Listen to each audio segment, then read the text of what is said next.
Boa tarde, Nuno. Boa tarde às pessoas que vieram cá à Motobox assistir a esta conversa. Boa tarde às pessoas que estão em casa a ver também.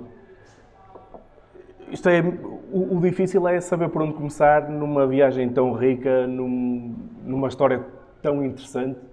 Mas se calhar até começarmos pelo local em que estamos e que eu não conhecia e mesmo para quem não percebe nada de motos isto é inacreditável.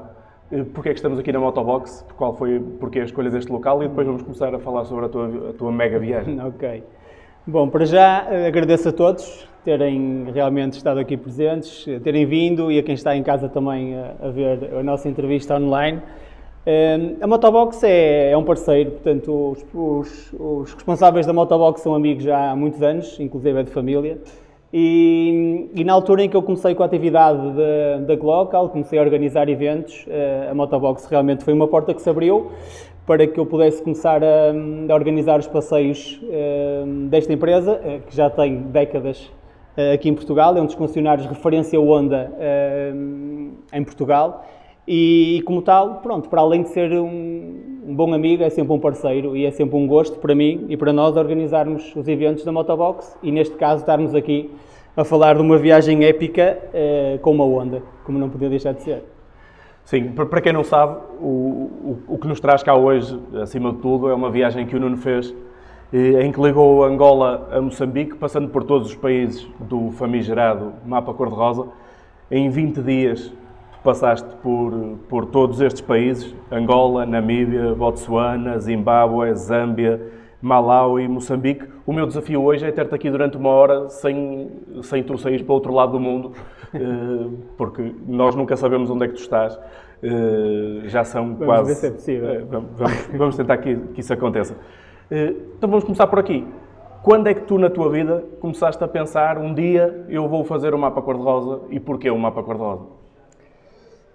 Bom, isto tudo começou, pronto, a África é sempre uma paixão para mim. Acho que há vários continentes e viajar é sempre um desafio, mas a África é o verdadeiro desafio. As pessoas são muito ligadas à terra, temos menos recursos que outros países, temos muito off-road, temos uma diferença cultural muito grande e a mim encanta muito organizar eventos e passeios. Marrocos é um país que eu também vou muito, mas depois todos os países africanos eu tenho uma certa paixão por eles.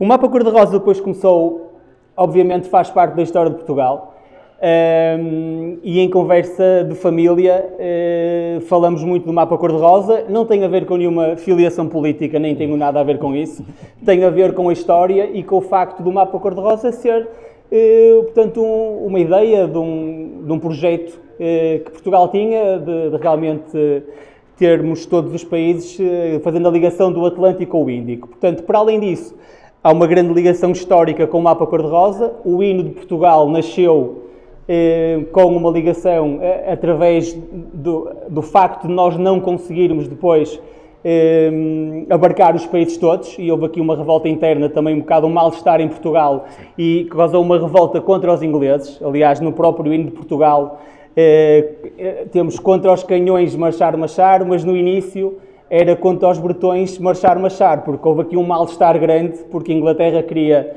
construir uma linha férrea do Cairo até Cape Town e pronto, isso invalidava nós podermos ter os países todos até Moçambique. Portanto, e daí nasceu em parte, e o hino português nasceu daí. Portanto, eu este ano faço 20 anos de viagens. Eu iniciei as minhas viagens em 2003, mais intensamente, é uma paixão que eu já tenho há muitos anos, mas que em 2003 comecei mais intensamente a organizar as minhas viagens, a querer conhecer o mundo, e então achei que o mapa cor-de-rosa era um marco muito interessante para eu, nesta data, poder, pronto, realmente montar essa viagem, e sendo de moto ou de boleio ou de autocarro, eu queria fazê-la, e pronto, e consegui fazer de moto, ótimo, mas também se a moto não chegasse, eu ia me desenrascar, porque eu queria muito fazer este percurso do início ao fim. Como é que foi esse processo? A escolha da moto, porquê esta moto, como é que, a nível logístico, depois desencadeaste o processo lá, da recolha da moto, como é que a deixaste, como é que isto tudo se processou, quanto tempo demorou a preparar, como é que se prepara uma viagem destas, que eu imagino que, a nível logístico, passando por tantos países e por países tão diferentes a nível do próprio desenvolvimento, como é que isto se processou? Bom, pronto, a ideia do mapa tinha que ter, obviamente, um início e um fim. Portanto, eu começava em Moçambique, eu acabava em Angola, ou começava em Angola e começava em Moçambique. A questão aqui dos países do mapa cor-de-rosa tem a ver com os recursos que podemos ter para fazer esta viagem. E é complicado porque, a nível de aluguer de motas, a nível de concessionários, de empresas, de uma empresa credível para te dar uma moto para tu alugares e fazer uma viagem, Angola, a oferta é nula, e Moçambique, idem aspas, e se alugares uma moto na África do Sul ou na Namíbia, a África do Sul tem mais oferta, e eles não te autorizam a ir de Angola, ou pelo menos há um ano atrás, quando eu tinha já esta ideia de tentar alugar a moto na África do Sul, depois montar ali um projeto, a ideia de ir a Angola, quanto à empresa de aluguer, foi impossível concretizar. Portanto, eu só tinha aqui uma hipótese, que é, através de algum amigo ou de algum conhecimento que eu tivesse em Angola ou Moçambique, arranjar uma moto. Portanto, eu sabia que havia riscos, porque a burocracia nas fronteiras com uma moto de matrícula angolana pode ser mais complicado do que com uma moto ou com um carro que é teu. Portanto, eu lanço também esta dica. Toda a gente queira fazer overlands e atravessar vários países e continentes, é mais fácil ter uma moto ou carro no próprio nome, facilita muito, ok? Portanto, eu sabia que ia ter aqui algum handicap pela moto a ser matrícula angolana, mas também pela informação que eu tinha e pelo que me foi informando, iria conseguir passar com uma declaração do dono da moto nas fronteiras. Portanto, eu disse, vamos ao desafio, vamos tentar nas fronteiras passar e pronto, com os documentos da moto. Aliás, tive uma vantagem porque o documento da moto, o documento original da moto de Angola não tem o nome, só tem as características da moto. Portanto, eu mostrando o documento da moto, não tendo lá o nome, era mais fácil para entrar no país. Pronto. Mas resumindo, como é que eu consegui o projeto? Arranjei uma moto em Angola, que eu sabia e não tinha a certeza que a moto estaria preparada para eu fazer a viagem. Portanto, eu ia assumir o risco. A pessoa que me arranjou a moto, o Pedro Jesus, fez o melhor possível para me entregar as motas nas melhores condições, mas ele não percebe muito de motas, portanto, ele foi arranjar um mecânico, fez uma revisão, mas os recursos em Angola são baixos, não há peças para aquele modelo, portanto, é um mercado complicado a nível de pós-venda e, como tal, eu durante a viagem fui reparando a moto e fui tentando colocar a moto minimamente, de maneira minimamente credível para continuar a viagem. Portanto, foi o que se arranjou e chegou. E como é que a encontraste logo à chegada? E qual é o modelo da moto? Pronto. A moto é uma Honda Transalp 700, 2008. Uma moto que tinha 80 e tal mil quilómetros. Estava bem tratada, mas havia coisas como as caixas de direção, como as correntes. Portanto, há coisas que em Angola não existem com a qualidade que existe aqui. E como tal, quando eu cheguei lá, para uma viagem daquelas, deparei-me que as condições que a moto tinha não eram as ideais, nem chegavam para eu fazer nem metade da viagem. Portanto, isso depois vem aqui, vamos juntar aqui uns contratempos. Quantos quilómetros é que tinhas pela frente? Para as pessoas terem noção. 6 mil. Esta ideia também do mapa cor-de-rosa tem a ver também um bocado com a prospecção que eu quis fazer naqueles países. Porque acho o mapa cor-de-rosa uma questão histórica interessante para os meus clientes também um dia virem a fazer aquela viagem. E acho que interessante a nível cultural, a nível de aventura. Atravessamos vários países. Angola é um país surpreendente, belo. As pessoas têm uma ideia um bocado escura, entre aspas, de Angola, mas é um país que está a crescer a nível turístico, tem uma beleza incrível. E sendo 6 mil quilómetros, acho que apesar de 6 mil quilómetros em África, não são 6 mil quilómetros na Europa, faz com que, pronto, é execuível montar lá um tour 2 semanas, 3 semanas, portanto, aqui com um número de dias que também no futuro possa levar clientes a fazer esta rota. Sim, isto era uma das coisas que eu ia perguntar-te também, se logo à partida tu soubeste que ias fazer esta viagem sozinho, e se isso foi uma coisa assumida, ou se tentaste arranjar companhia e não havia para esta altura, ou se pensaste fazer isto como tour e depois não foi viável, ou se foi um desafio que tu impuseste a ti próprio, eu vou fazer isto sozinho e depois para a frente logo se vê. Como é que isto foi acontecendo? Ricardo, para mim, viajar acompanhado ou sozinho é igual, sem descredibilizar, obviamente, a minha companhia. Portanto, eu não deixo de fazer nenhuma viagem por estar sozinho, ok? Portanto, não me importo nada de fazer um Interrail sozinho, atravessar a Europa sozinho, ir de carro sozinho. Para mim é igual, ou seja, não vou deixar por não ter companhia. Claro que eu convidei algumas pessoas, não muitas, porque eu também não sabia o que encontrar, não é? Portanto, e também não queria estar a colocar outras pessoas sobre minha responsabilidade. Portanto, não convidei assim tanta gente quanto isso, mas sabia que se alguém se quiser juntar, acho que juntos íamos conseguir. Mas, entretanto, por questões de agenda e de várias... a quem eu fiz o convite não se pôde juntar, e eu também, sem problema nenhum, montei o projeto e a viagem sozinho, assumindo um certo risco, que depois podemos falar um bocado daqui do que correu menos bem e de alguns problemas que... Podemos ir para aí. Podemos ir para aí e perceber o que é que tu foste encontrando pelo caminho e quais foram os maiores desafios que tu encontraste ao longo desta viagem. Isto foram 20 dias, tantos países diferentes, sim. Uma moto que, como tu disseste, não estava propriamente preparada para fazer tantos quilómetros. Quais foram os maiores desafios que ao longo desta viagem A África é sempre um desafio, não é? Estamos a falar aqui em países da África pura, ok? Países com recursos muito baixos. Portanto, e há aqui um certo risco nesta viagem, e pronto, porque realmente se precisares de algum problema, se tiveres algum problema de saúde, as coisas resolvem-se. A mecânica, ok, pode demorar mais ou menos, mas se estiveres bem de saúde, estás bem e a mecânica resolve-se. Agora, se tiveres algum problema de saúde, tens que perceber e tens que assumir o risco que não vais ter uma assistência médica tão eficiente e rápida como aqui na Europa, ponto.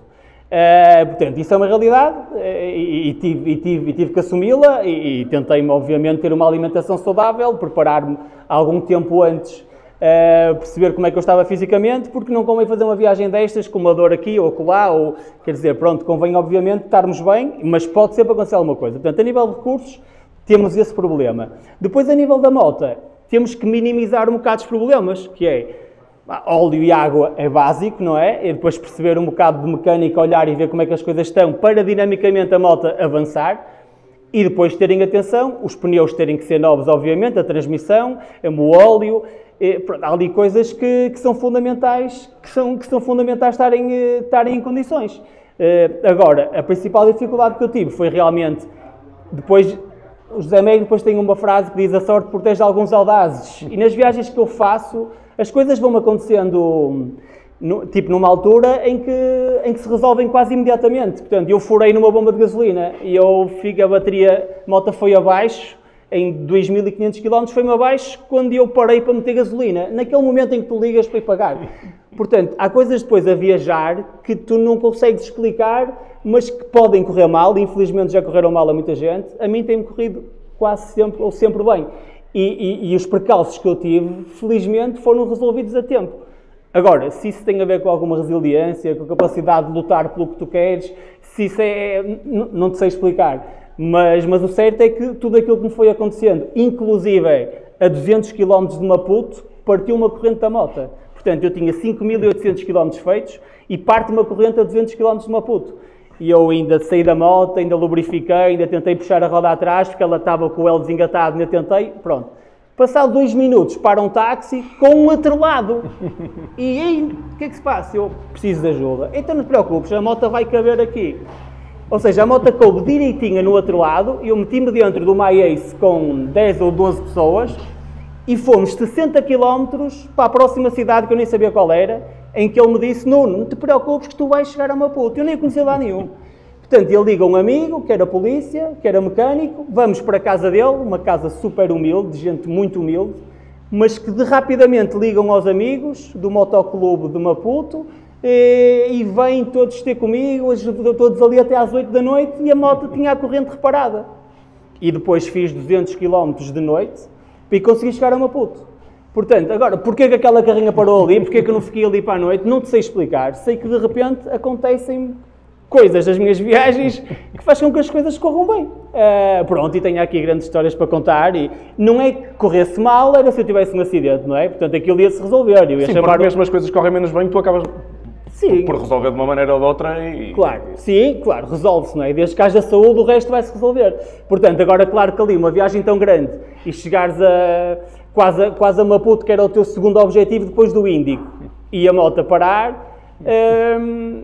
pronto, quer dizer, fiquei um bocado angustiado porque queria cumprir aquele objetivo, mas também respirava fundo e dizia: pá, pronto, se não chegar aqui, chego para a próxima, ou também não fico muito estressado, mas luto para que consiga concretizar os meus objetivos.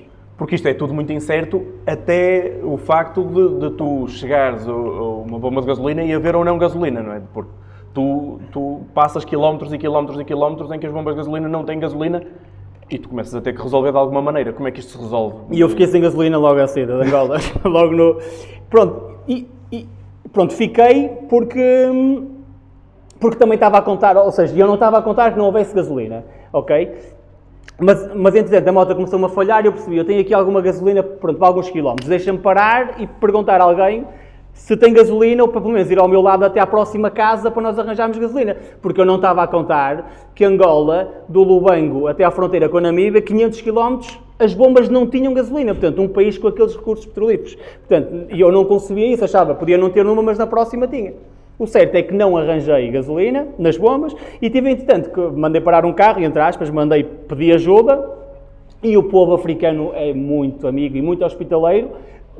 E mais uma vez tive ali um carro que abrimos a mala, eu até contei essa história depois num live no Facebook, saíram garnizés, galinhas, tudo da mala e lá aparece um garrafão de gasolina em que, pronto, ele dá-me a gasolina, metemos a gasolina na moto e eu pedi, olha, não saias da minha beira, agora vamos juntinhos, que eu sabia que ele estava cheio de gasolina, vamos juntinhos até à Namíbia, por favor, porque, pronto, e há bocado estavas-me a perguntar a principal dificuldade. A principal dificuldade nestas viagens é o que vem a seguir, não é? Porque tu podes chegar naquela altura, mas depois podes ter uma estrada mais complicada, tens que andar em mudanças mais curtas, gastar mais gasolina, porque é tudo muito... pronto, e a prospecção num país daqueles e uma viagem no desconhecido, tens que lidar com isto, não é? Portanto, aqui eu segurei-me um bocado com essa boleia, entre aspas, que me acompanhou até à Namíbia e depois estivemos a conversar e pronto, e foi... Fizemos ali tivemos um bom tempo juntos, pronto, tive um carro de apoio até à Namíbia. Tu falas da hospitalidade dos povos, tu notaste uma grande diferença entre os povos lusófonos e os que não eram lusófonos, ou sentiste que de alguma forma eles são hospitaleiros por si, os povos africanos? Sim, na generalidade são. Claro, com uma língua portuguesa sentes-te mais à vontade e eu tenho que dar uma palavra também, não só ao povo angolano, mas aos portugueses que moram em Luanda e que me ajudaram imenso também no projeto. Eu, quando cheguei a Luanda, fui direto para uma prova de todo-terreno que eles estavam a fazer. Portanto, as pessoas que me arranjaram a moto também gostam, como eu, de esportes motorizados, de motas, de jipes, e fomos para uma prova. Fui super bem tratado, portanto, prepararam-me a ida, avisaram-me das melhores rotas, dos melhores caminhos, vimos na moto o que é que era preciso arranjar, o que é que estava bem, o que é que não estava. Portanto, e nós depois portugueses somos muito unidos e estamos onde estivermos, temos sempre aqui uma interação entre todos. Mas claro que depois em Moçambique ou em Angola, que se falando o português, tens logo ali na fronteira, um abraço amigo, porque falam português e tu és dono do Porto, Lisboa, Coro Ronaldo, Decos, pronto, etc. Começamos logo ali a interagir e pronto, e sentes-te muito mais confortável. Agora, na generalidade, nos países onde eu passei, fui super bem recebido em todos eles. E fascina-me muito isso, que é tu atravessares grande parte do continente africano e veres a mudança de feição, não só da língua, como das caras da muralha, da fisionomia das pessoas. Às vezes são mais morenas, menos morenas, há latas mais baixas. Portanto, eu gosto muito das viagens overland e fazer as travessias entre vários países pela via terrestre, porque é muito interessante tu veres isso. Eu lembro da minha viagem, também há 10 ou 15 anos, quando fui até à Mongólia de carro, foi espetacular, porque saindo daqui de Portugal e tu chegares quase até à China, e Mongólia e Rússia, e veres como mudam os rostos, as pessoas, os hábitos, para mim é fascinante. E em Angola também se vê isso, também se vê muito isso. De Angola notas também alguma diferença entre os povos e antigas colónias, não é? Como a Namíbia, como a África do Sul, portanto tem os hábitos ingleses, nós temos uns hábitos mais portugueses, temos algumas características mais particulares, outros têm outras, mas na generalidade... Isso obriga-te a uma capacidade de adaptação muito grande, tu tens que estar sempre a mudar o chip, tu falas em viagens como essa até à Mongólia, que eu imagino que isso tenha que acontecer muitas vezes. Nesta em particular, tu sentes que tens que estar em constante adaptação? Tens. Tu tens que saber interagir com o povo que vais, não é? Tu tens que perceber e ter muita paciência e tolerância, que é o que eu digo sempre até nos tours com os meus clientes. É muito importante isto, porque eles pensam de maneira diferente, não é? Eles não agem nem reagem como tu, em determinados contextos. Não é melhor nem pior. São culturas diferentes, são educações diferentes.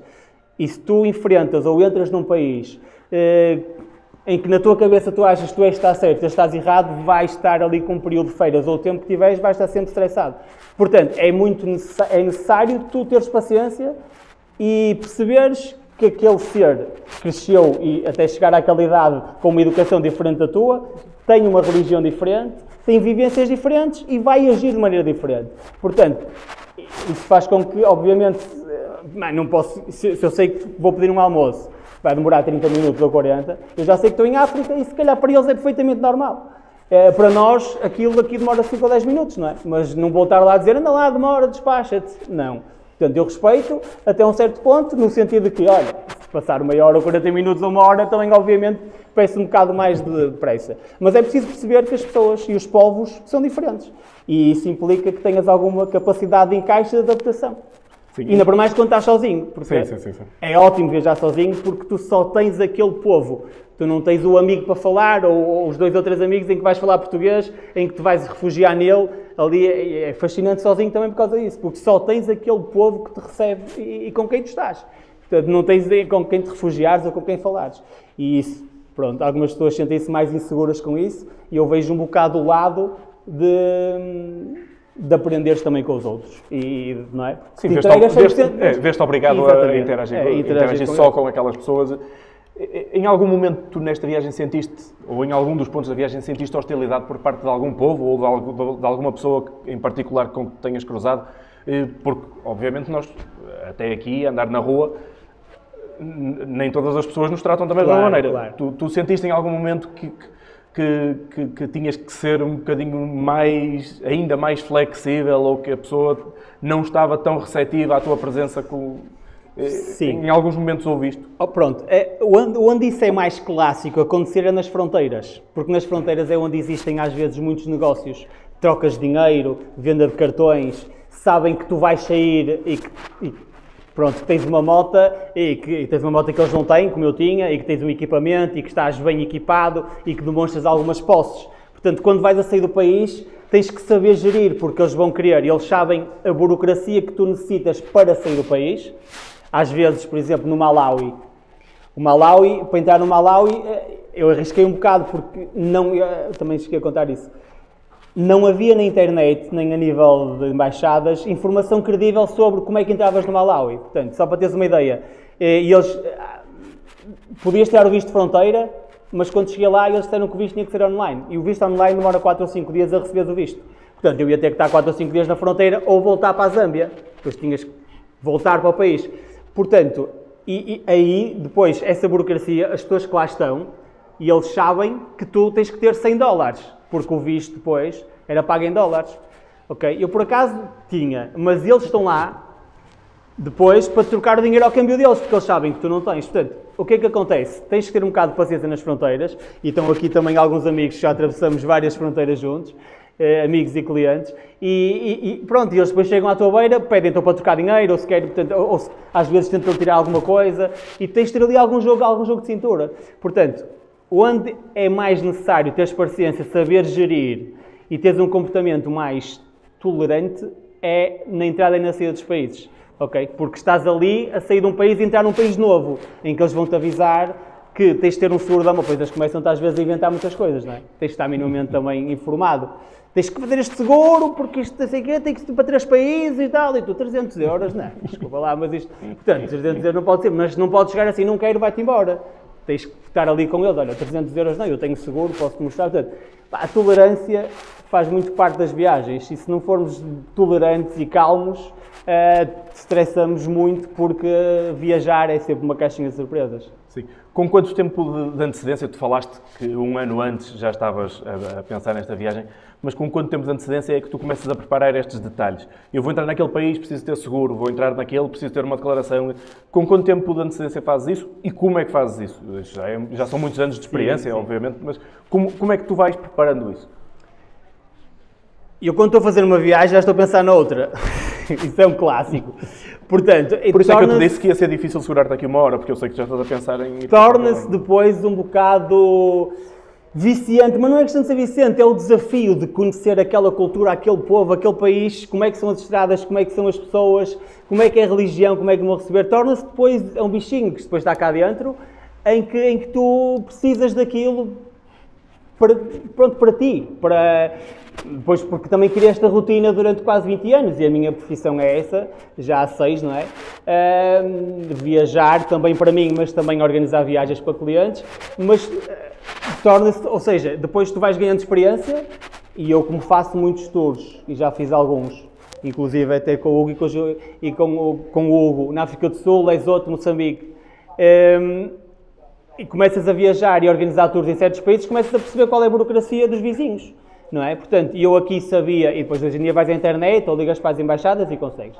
Portanto, eu sabia que precisava tirar atempadamente o visto de Moçambique, que até podias tirar na fronteira, mas é mais seguro viajar daqui com ele, não é? Porque as coisas mudam. Tu podes entrar numa viagem e passar 2 ou 3 semanas, o procedimento para um visto era de uma maneira e passado X tempo é de outra. Portanto, o ideal é tu ires o melhor preparado possível e apetrechado possível de casa para fazeres a viagem.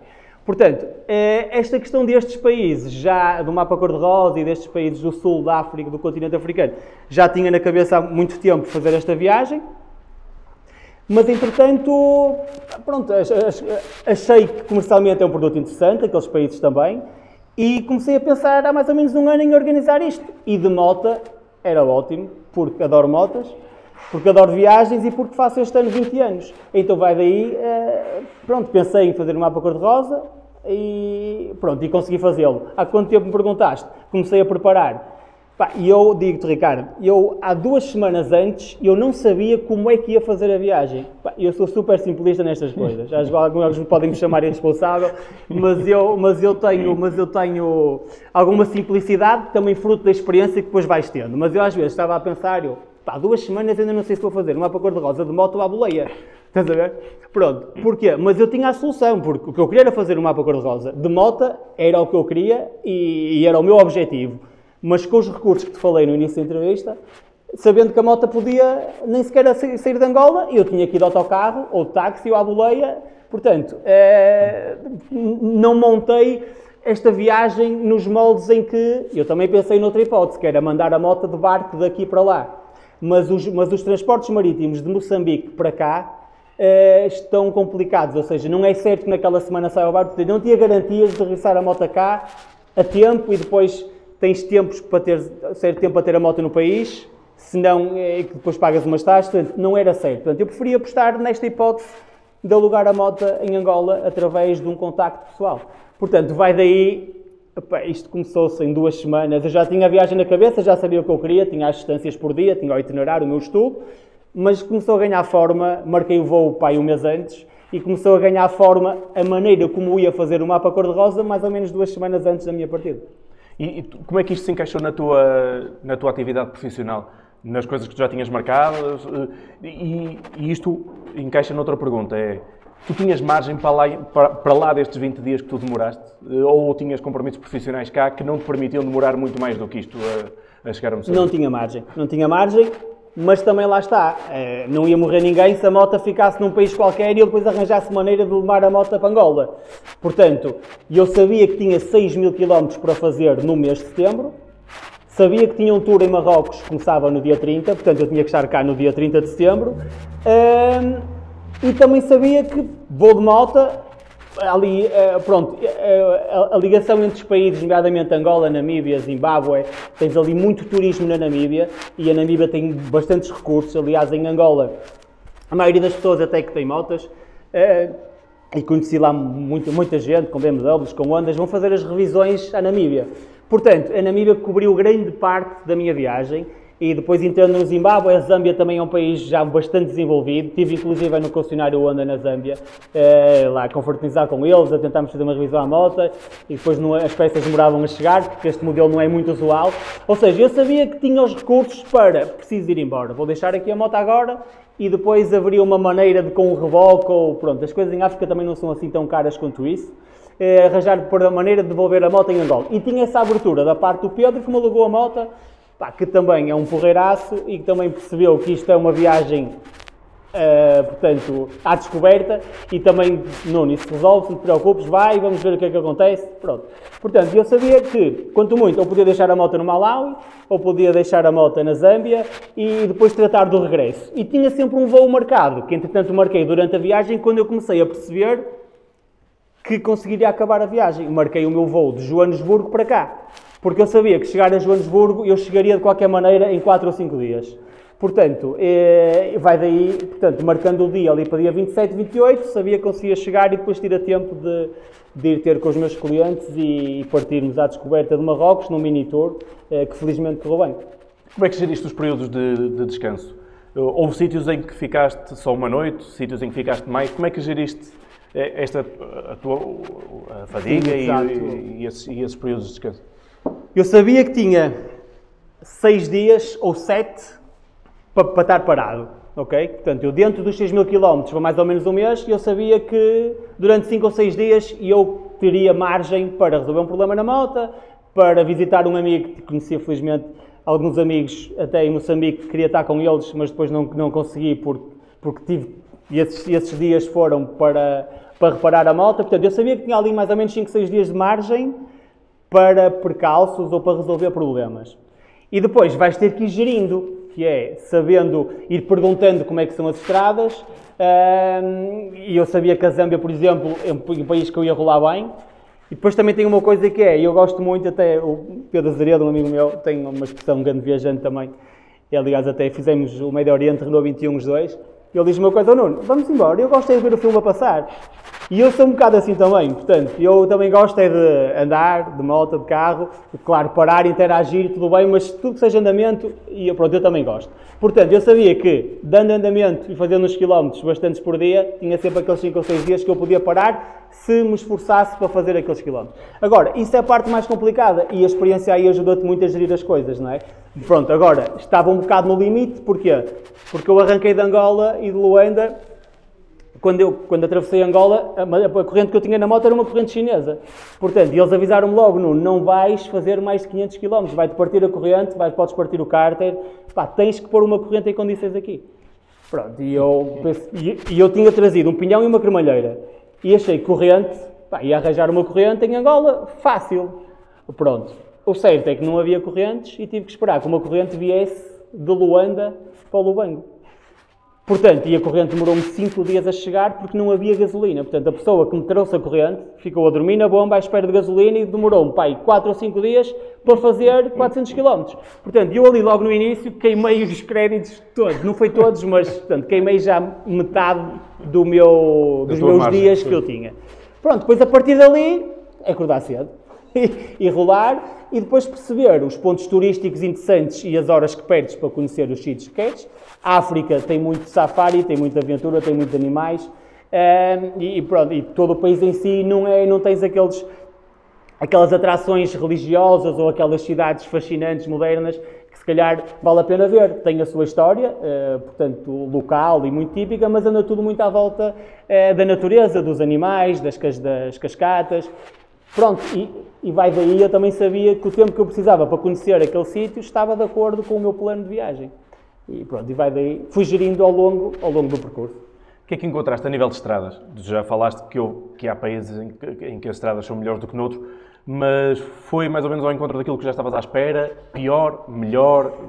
Qual foi a... A minha surpresa pela negativa foi Angola, no sentido do estado das estradas, ok? Moçambique também, mas havia ali zonas do norte de Moçambique que me avisaram que até eram 200 e tal quilómetros, assim, daqueles complicados que até se foram verificar que a estrada estava boa, mas depois a segunda parte foi muito difícil. Mas a nível de Angola eu achava que o país a nível de vias estava um bocadinho mais desenvolvido. A Namíbia, toda a gente diz que é a Suíça da África, é um país já muito desenvolvido. A travessia que eu fiz, bem juntinho à fronteira com Angola, são 1.200 km bastante isolado, portanto aí andas muitos quilómetros quase sem ver ninguém, e a questão da gasolina e da autonomia também é um tema importante para quem se quer aventurar. Mas as vias são boas, o asfalto está bom. Angola, complicado. Moçambique também. O Zimbábue, eu estive nas Victoria Falls e eu queria ir à Harare, a capital do Zimbábue, mas como perdi algum tempo com com a corrente e com depois uma revisão da moto que também fiz, para ter a certeza que as coisas estavam bem. Perdi ali alguns dias, portanto não fui a Harare, também gostava de ir, mas também me disseram que não perdi assim nada de transcendente. Mas a Zâmbia surpreendeu-me pela positiva, e o Malawi também uma África autêntica, muito autêntica, mas Moçambique e Angola com as estradas mais complicadas. E a nível de sítios em que paraste, ou por onde passaste e que não paraste, e daqueles que tu pensas, isto é daqueles sítios em que eu tinha que passar na vida.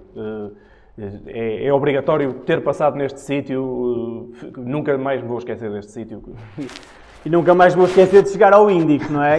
O Índico foi uma sensação inacreditável, porque só quem passa por aqueles povos, por aquelas estradas, por aqueles recursos, por aquela gente, por aquela aventura, em que tu vais sozinho na moto horas, não é? E tu pensas, pá, não vou dizer o que é que estou aqui a fazer, porque eu estou a gostar muito do que estou aqui a fazer, mas passas horas de solidão, e que realmente tens confiança no que estás a fazer, mas estás a correr algum risco. Pode acontecer alguma coisa, não é? Pode acontecer. Portanto, quando chegas ao fim e ao Índico e chegas ao final do teu objetivo, é o momento marcante da viagem, ok?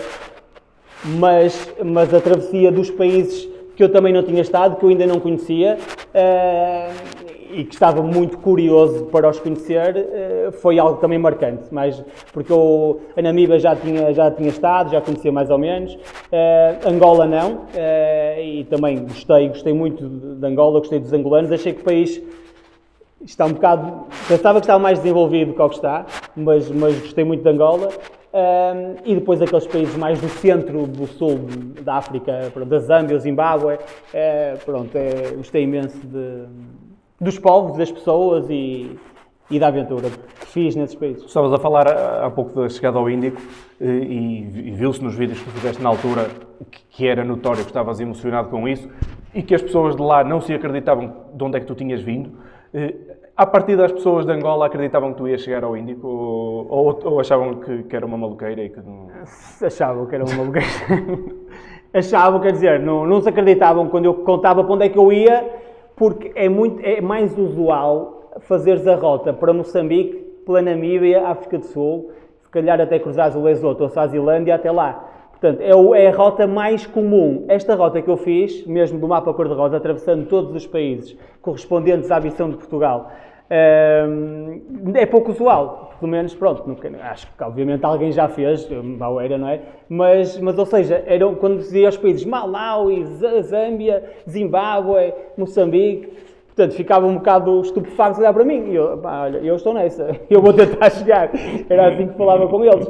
Pronto, mas causava grande surpresa. Causava surpresa porque, ainda para mais, eles não têm bem noção dos quilómetros, não é? Tu estás em Moçambique, e no norte de Moçambique, em zonas super inóspitas, com pessoas, com tribos, que paras às vezes na bomba e vêm falar contigo, um português assim meio crioulo, e tu dizes de onde é que vens, eu sei que foi difícil chegar ali, mas eles acham que eu venho de outro planeta, não é?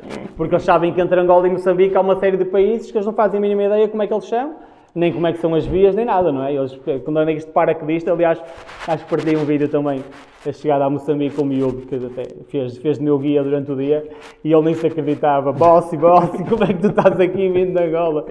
Não, pá, é fascinante viajar. E tu tens episódios completamente marcantes nesta viagem, já foste partilhando alguns com as pessoas mais próximas. Conta às pessoas que estão a ver em casa e às pessoas que vieram cá, alguns desses episódios que marcaram bem.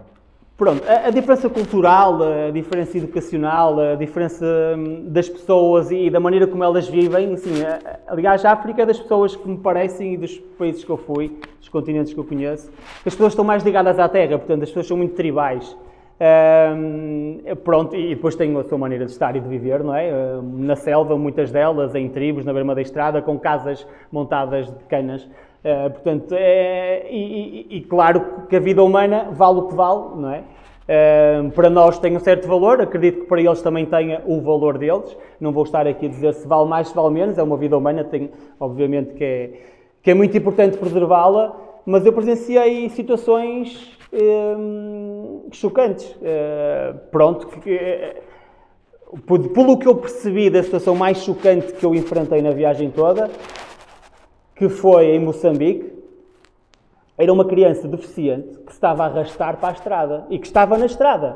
Mas uma estrada, não era uma estrada que passa um carro de 5 em 5 minutos. Era caminhões, entre o Malau e Moçambique, eram caminhões enormes, eram carros, eram jipes, era tudo. E vias aquela criança com deficiências no meio da estrada e os carros a passar-lhe rasas. E eu olhei para aquilo e pensava que estava noutro planeta. Eu disse, está ali um ser humano. Eu até ia na moto e disse, está ali um ser humano. E eu parei a moto, olhei para trás, via os caminhões americanos, Flightliners, estás a ver? Eu vi lá em cima passar uma rasa e eu, isto de repente, ele não vê porque a miúda é pequena, vai-lhe passar por cima.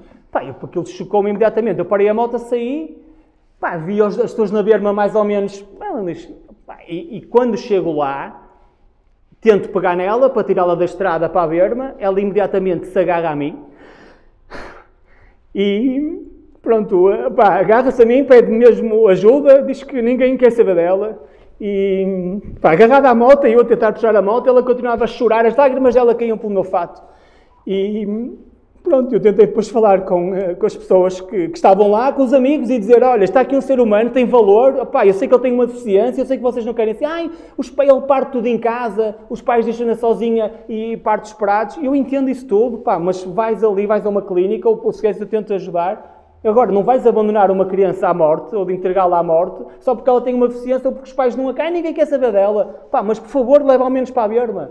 Portanto, eu depois tentei ali, sou eu no mundo, não é? Não ia conseguir mudar muita coisa, mas tentei pelo menos levar a criança para um sítio seguro. E depois de estar na berma, pronto, tentar conversar com eles e chamar os miúdos e dizer, tomem conta dela, por favor, pelo menos não a ponham em perigo. Se quiseres isolar, isola, ok, não deves fazer isso, mas pelo menos não a ponhas em perigo de vida, porque é um ser humano.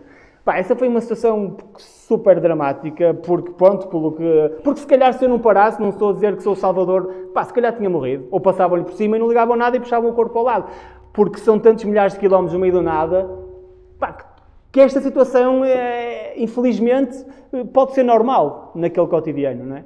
Porque são países sem nada, com centenas e centenas de quilómetros, não é? Que tudo pode acontecer, mas não consegues agir como aqui, não é? Que tens ruas com câmaras e que na autoestrada, quer dizer, mas a nível psicológico... Sim, traumatizou um bocadinho, fiquei um bocado abalado com isso. Pois, como é que tu encaras os quilómetros seguintes depois de passar uma situação dessas? Exatamente, é isso. Aí tens que ir buscar uma força em ti próprio, grande, para perceberes que o mundo é assim. Que o mundo é assim. E tu vives num mundo, mas tens ali outro mundo e tens ali outras pessoas que vivem de maneira diferente e que têm princípios de vida diferentes. E que tens que respeitar e ajudar dentro do possível e fazeres ver o que tu achas que está correto, que foi o que eu fiz, não é? Eu tentei chegar à beira da criança, pula lá, estava muito tocado sentimentalmente, mas tentar fazer à comunidade ver que é preciso tomar conta, é preciso tomar conta do próximo, é preciso, não deixes a criança ali.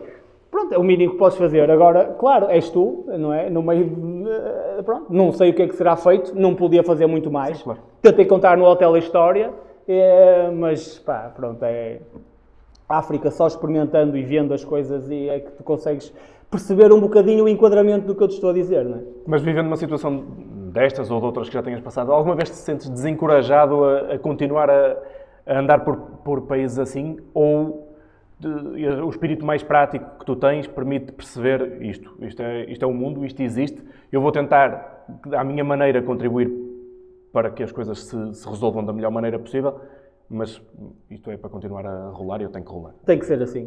Tens que continuar, não é? Tu, dentro do possível, e algumas das minhas viagens foram humanitárias, algumas delas, é um pouquinho que podemos fazer pelos outros, mas é possível juntar a parte humanitária às viagens, não é? E a tua postura nos países é super importante também, não é?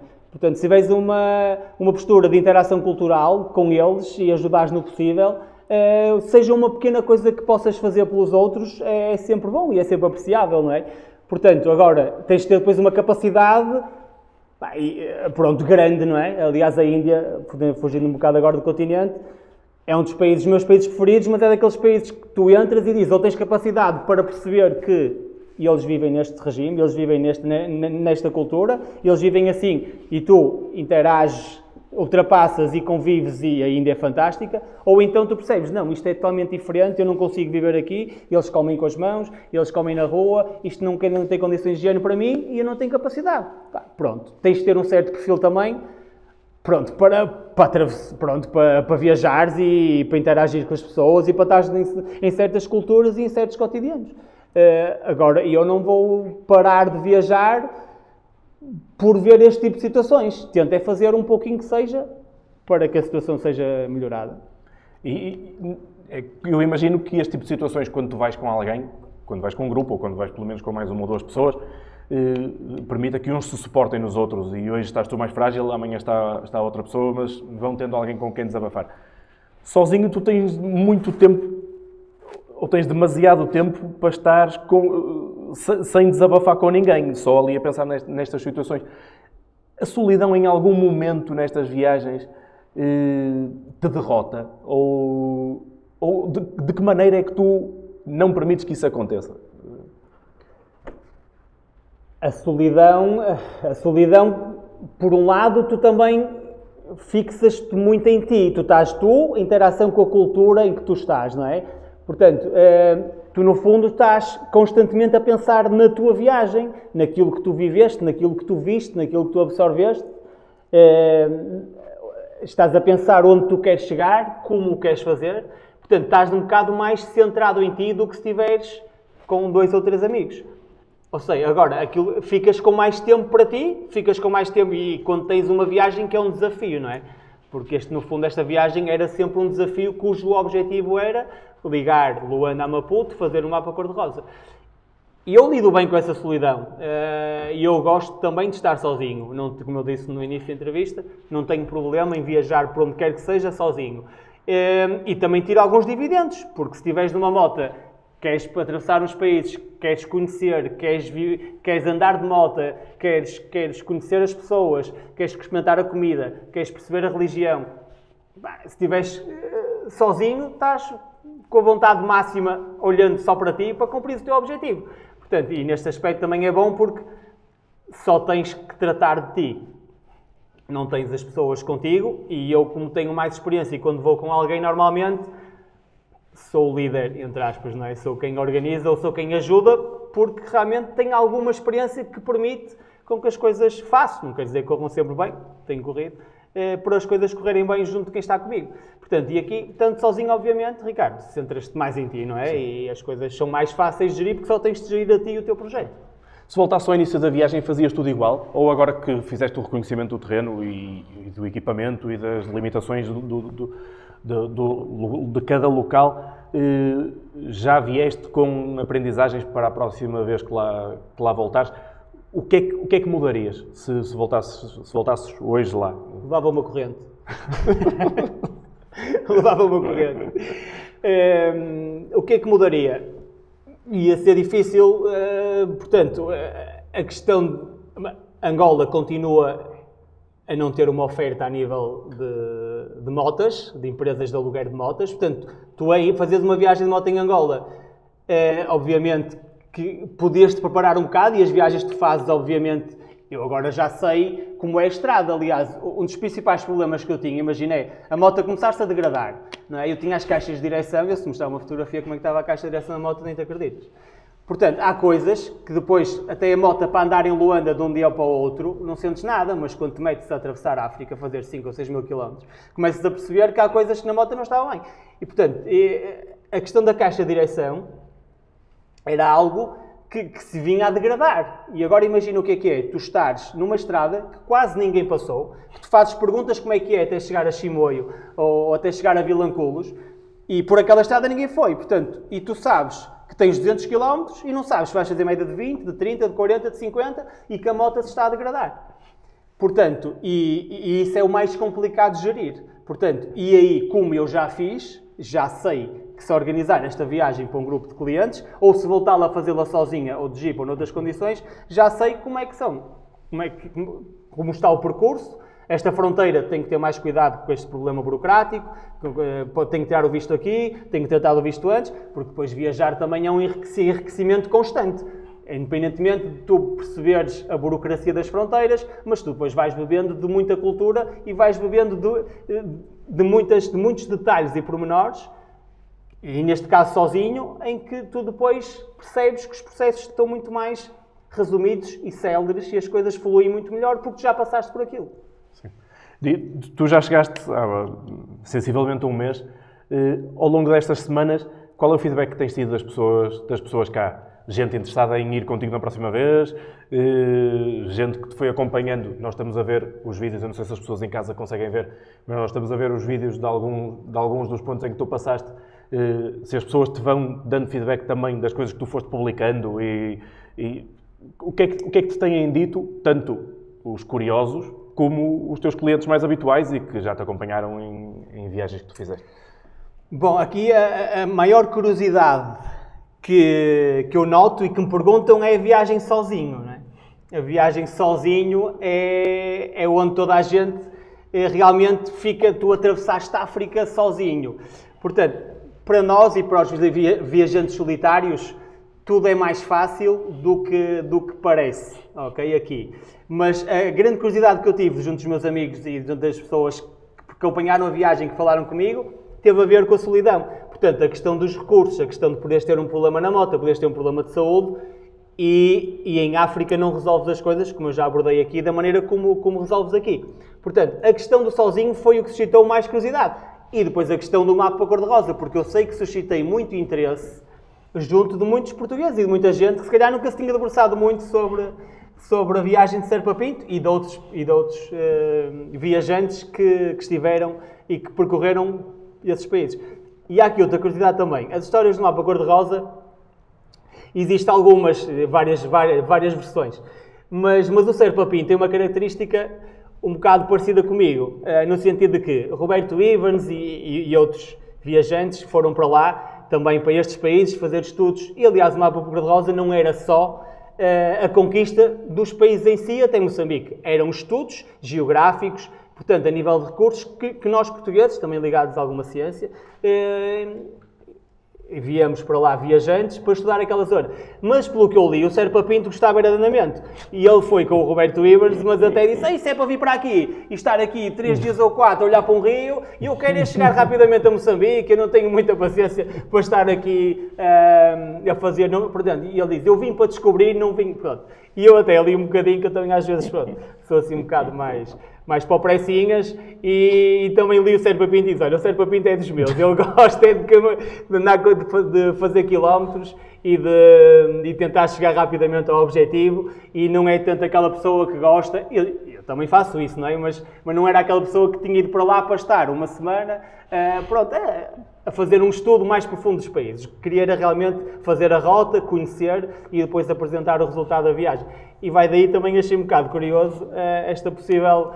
esta curiosidade do certo perfil do Serpa Pinto ser diferente de outros viajantes que estiveram lá também à procura da descoberta do mapa cor-de-rosa. Portanto, a curiosidade teve a ver com isso, com perceberem um bocadinho o porquê do mapa cor-de-rosa e a solidão e a viagem sozinho. Acho que suscitou muita curiosidade e eu tê-la feito sozinho de moto, e uma moto nas condições em que te falei que...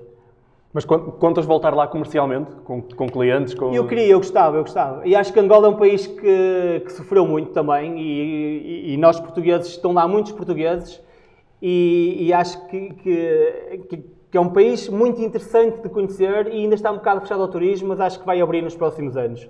E como tal, também fui lá um bocado no sentido de perceber o país, ver, e a parte do off-road, eles têm a Baía dos Tigres, tem sítios lindíssimos e como tal, conto a organizar nessa parte, isto é na fronteira, isto é nas Vitória Falls, conto a organizar uma viagem, ou em Angola, ou pelo menos o mapa cor-de-rosa, de jeep ou de moto, acho que é uma experiência que recomendo e que acho que os clientes e amigos que vierem comigo, isto é na onda na Zâmbia, levarem a moto lá para a oficina para tentar resolver o problema das caixas de direção, e acho que é um produto interessante e culturalmente interessante para realizar e vender no futuro. A nível de pontos turísticos ao longo da viagem, nós vimos aqui Victoria Falls, provavelmente será um deles. Quais são aqueles que tu destacarias a nível de ponto que seria impossível não parar quando levasses clientes lá. Em Vitória Falls é fascinante, não é? Tu sentes-te uma migalha em Vitória Falls, o caudal, as quedas de água é brutal, é brutal. A força da água, tu parece que estás noutro planeta, porque aquilo é lindo, pois a água reflete com cores incríveis. Acho que é imperdível as Vitória Falls. Depois tem os animais, o Malawi, fizem um safari lindíssimo, hipopótamos, leões, elefantes, paras a moto, estás num lodge, de repente começas a interagir, bebes uma cervejinha, começas a ver os elefantes em frente a ti. Tipo, o que é isto? Ele não te mexas agora que ele está a passar aqui. Ou seja, estás ali de moto num continente, junto dos animais, junto dos locais, junto da selva, junto... É incrível, adorei mesmo. Alguma vez tiveste medo ao longo da viagem? Ou isso é uma coisa que não te passa sequer pela cabeça? Ou que tentas que nem sequer te passe pela cabeça para não... Eu vou-te ser sincero, arrisquei. A viagem em si tem algum risco, mas o meu risco maior eu senti que ia chegar a Maputo. Mas foi os últimos 200 km. Portanto, eu tentava sempre começar a viagem cedo, para acabar lá à meia da tarde, não é? Porque andar à noite está fora de questão. Ou tento, obviamente, não andar à noite, a não ser que seja uma sessão.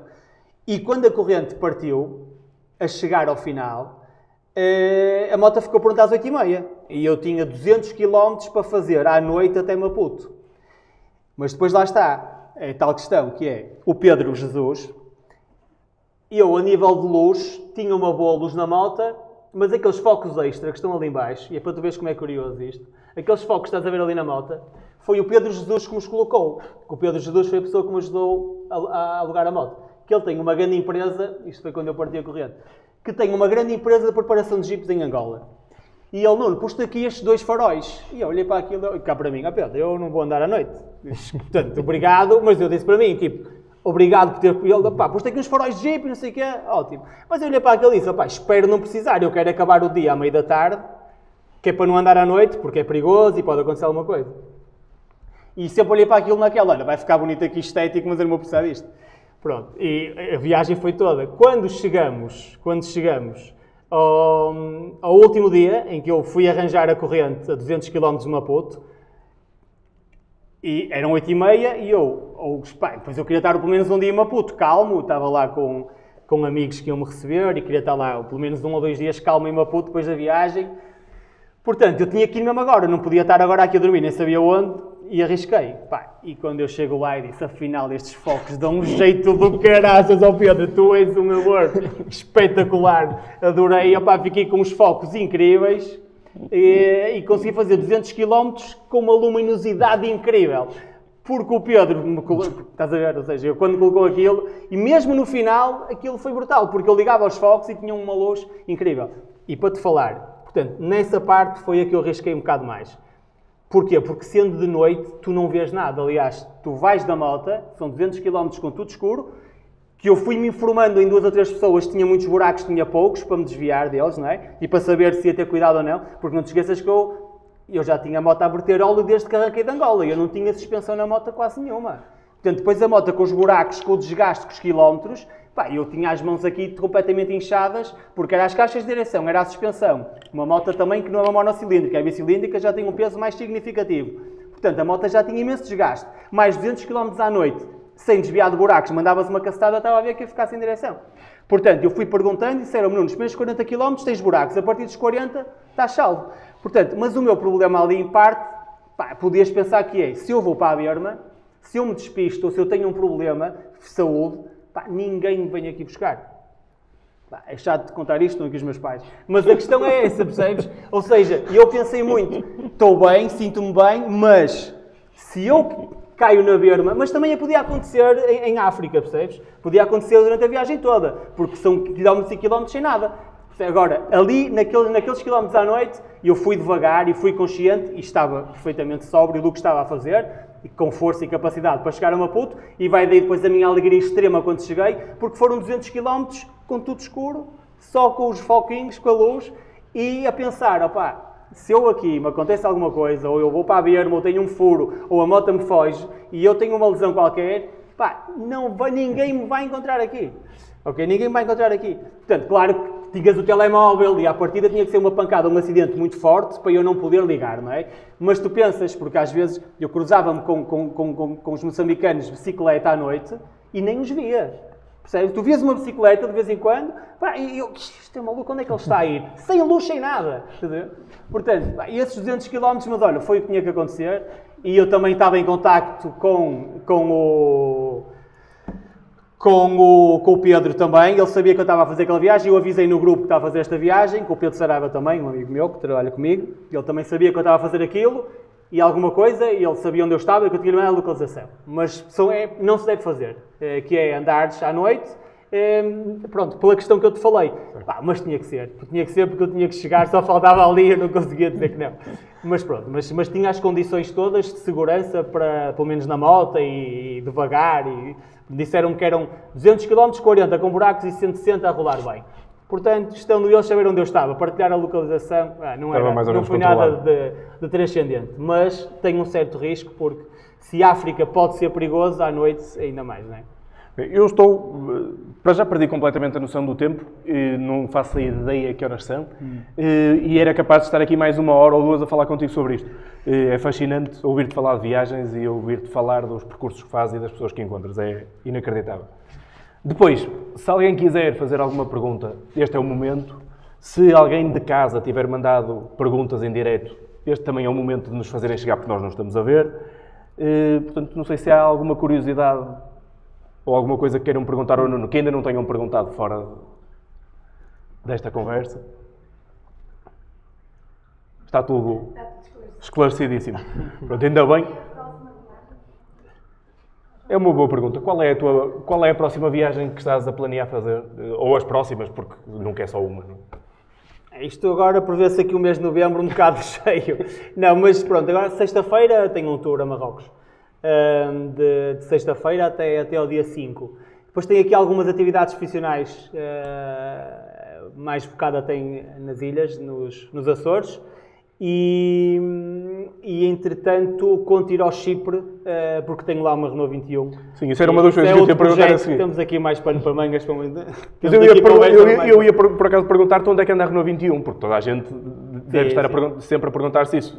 Ela anda pelo mundo, mas onde neste momento está no Chipre, é isso? Está no Chipre, está, okay. Exatamente. Eu agora tenho uma moto pelo mundo que é esta, que sempre que for Angola posso pegar nela e fazer o norte, o sul ou como quiser. E também tenho uma Renault 21, que também é um projeto já com vários anos.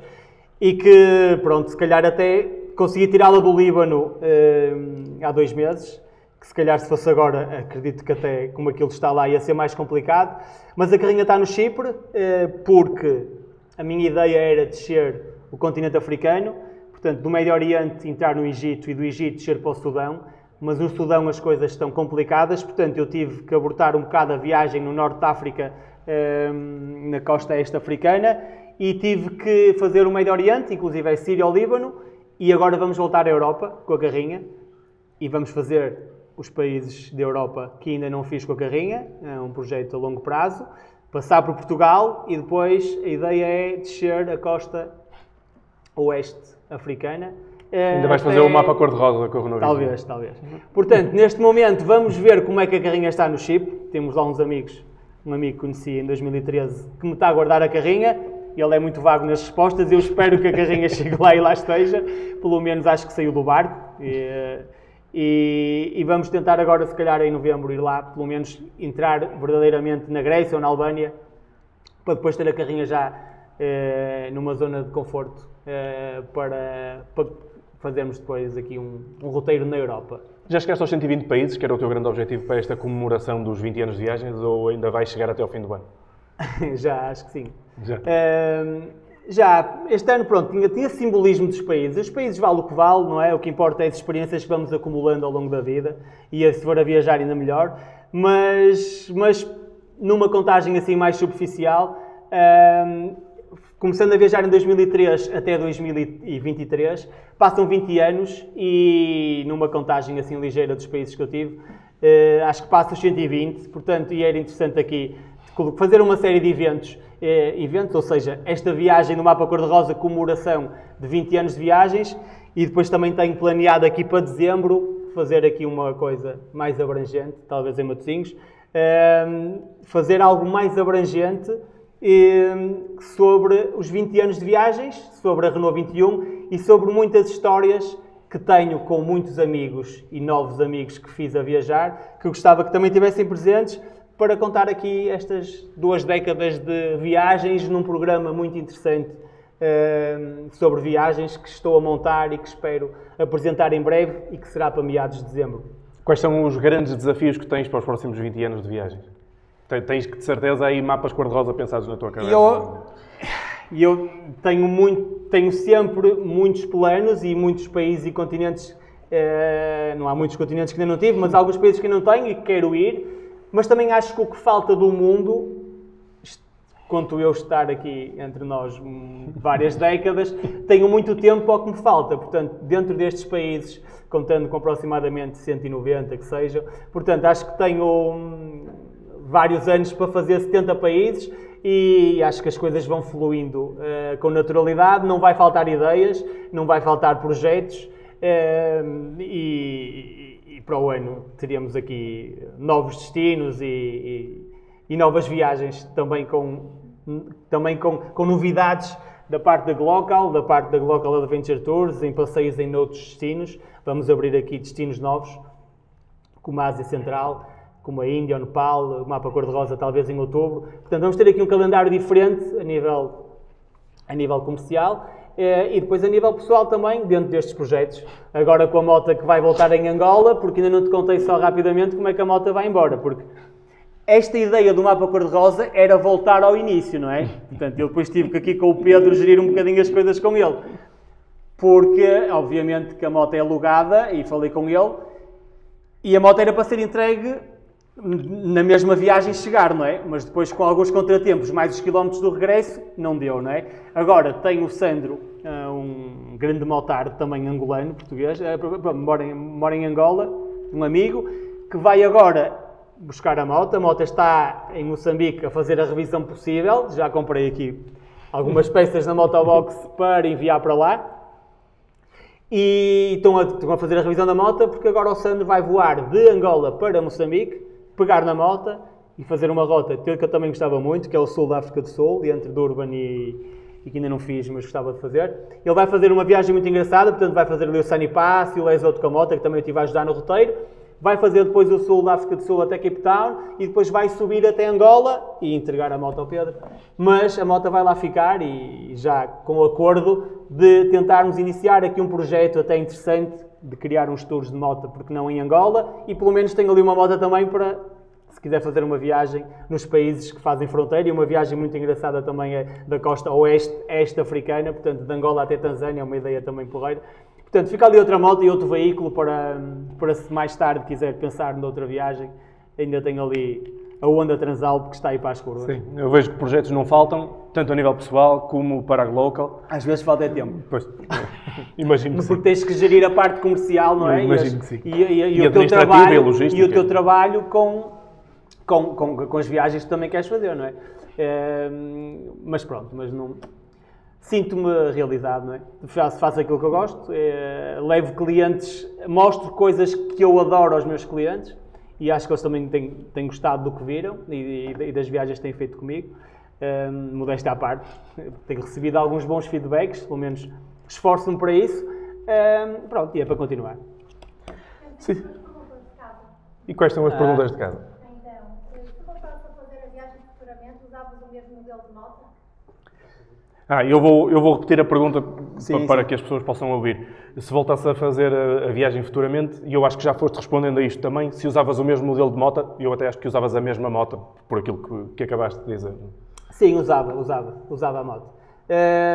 Pronto, eu tento sempre, não gosto muito do peso nas motos, não gosto de motas pesadas, tento andar sempre com motas o mais ligeira possível. Esta Transalp, para além da fiabilidade Honda, e pronto, essas motas e ali, todas as motas acabam por ser, não vou estar aqui a discutir modelos, mas ali há modelos específicos de motas que são certificadas, entre aspas, e toda a gente sabe que são muito fiáveis. Esta Transalp é uma delas.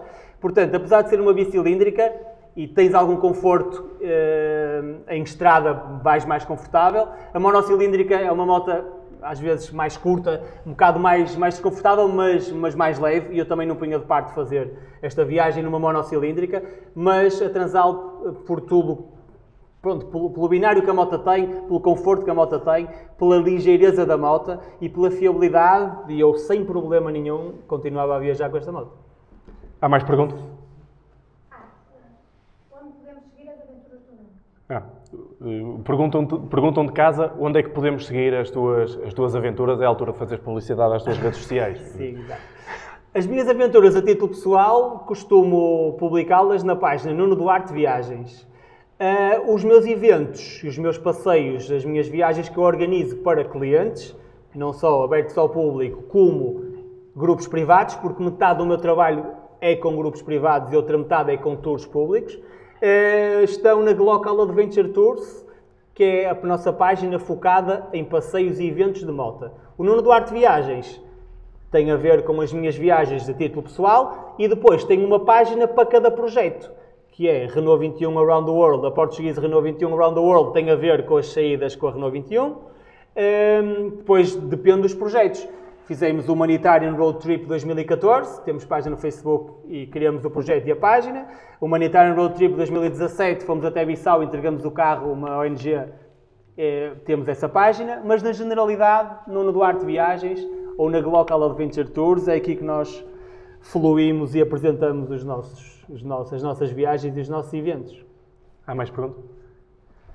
Não há mais perguntas. Eu quero mais uma vez agradecer à Motobox por nos ter recebido cá, agradecer ao Sr. Seixas que esteve com a parte técnica desta produção, agradecer-te a ti por me teres convidado e por me teres dado o privilégio de estar a falar contigo sobre isto e perguntar se queres deixar alguma última mensagem às pessoas que estão... Ricardo, eu quero-te agradecer a tua disponibilidade. É um prazer. Temos uma relação pessoal, obviamente familiar, mas é um prazer porque aprecio imenso as tuas reportagens, aprecio imenso a tua comunicação e quando te fiz o convite e quando falamos aqui na Motobox também para seres tu a conduzir essa entrevista, eu estava imensamente curioso, que acho que nos íamos interagir, acho que íamos ter uma boa empatia e obrigado pela tua disponibilidade e por teres conduzido a entrevista. Obrigado, eu. Obrigado a todos também, obviamente, que estiveram aqui, tiraram o seu tempo para poder ouvir aqui estas viagens, pronto, no fundo esta viagem típica, mas atípica, e perderem o tempo não só em casa para também acompanharem aqui um bocadinho do que foi o Mapa Cor-de-Rosa, como também a toda a gente que veio aqui à Onda Motobox. Obrigado pelo tempo que dedicaram a este projeto. Muito obrigado, boa tarde. Obrigado.